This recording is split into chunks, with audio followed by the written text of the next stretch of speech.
First responders are now sharing with us how they improvised and used a rope and swing set to pull that child to safety. Eyewitness News' Amanda Mueller reports on how a piece of swing set saved a life.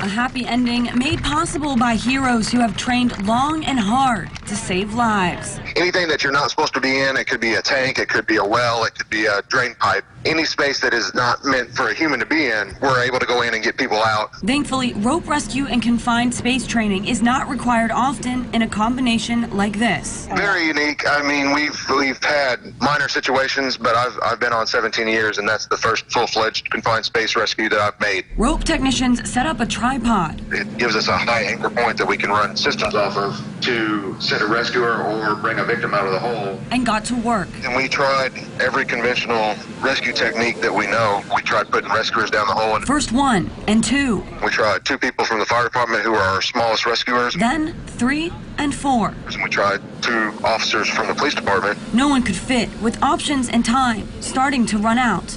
And then towards the end, we had a police officer and one of our other guys say, hey, what about a child swing? A child's swing. Something so simple, so ordinary, now used to save a life. 2 Evansville Police Department officers went down to one of the area parks and took a swing off of a swing set and brought it down, and we tied it to 2 ropes. Engine 10's Captain Chad Buttry guided the boy to straddle the swing like a horse, and bit by bit, they brought the boy up. It worked out very well because if the child would have lost consciousness and was unable to follow the directions that he was able to follow. A happy ending thanks to first responders who quickly swing into action. We went to the unconventional. I don't think I've ever heard of a swing set being used. In Evansville, Amanda Mueller, Eyewitness News.